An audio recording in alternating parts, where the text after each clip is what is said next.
Likes and dislikes, haha!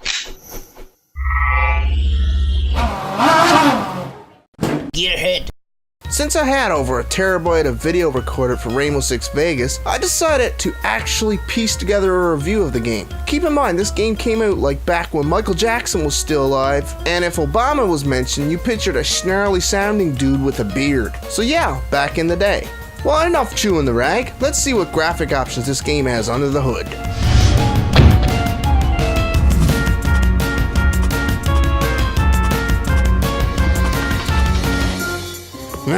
Mediocre at best. Even for a game that came out back when, if we heard the word tessellation, we probably thought of a disease of the balls.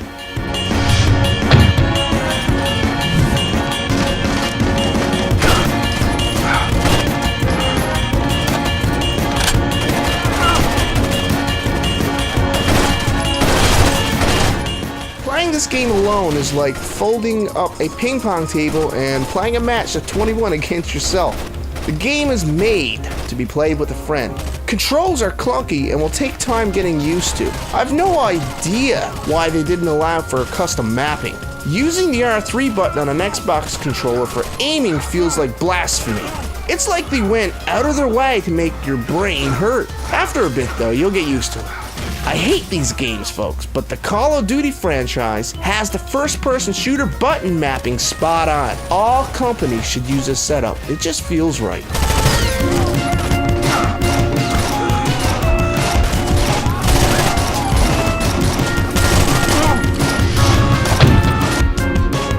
Graphically, well, for its time, the game's characters looked amazing. It's the environment that felt unpolished. The game didn't have things like SSIO or HBIO.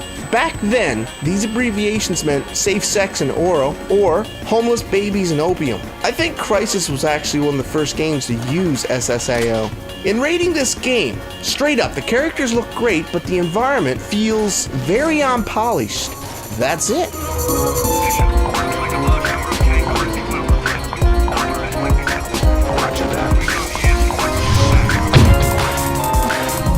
Sound don't stand out.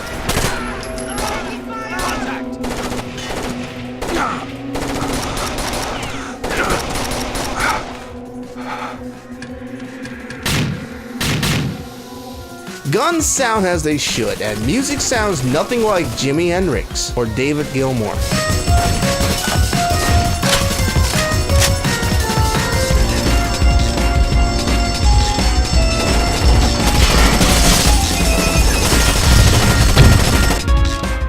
The game tried to develop a story but fails on every level. You just don't give a shit. It does take place after its predecessor, but again, this game is about receiving your orders and doing them. At least that's what's going through your mind. There is a story, but it's like knowing where your shit goes after you flush the toilet. You just don't give a shit. Moreno Morales was always about sending a violent message. The target probably didn't even matter. You think they were all pawns? They're all dead, and Gabe's still here. Not for long. This is it! Good luck and Godspeed! This franchise has always been a bit distinctive. Heck, I can remember playing this with my friend on the N64 back when 133 megahertz was really fast. Remember that turbo button?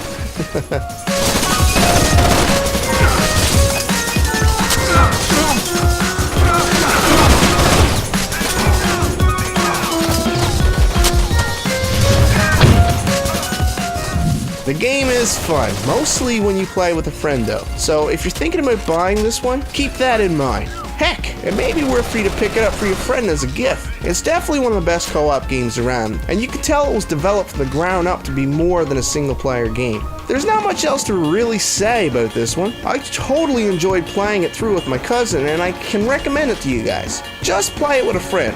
This is DTR Chumps. Communicate laters.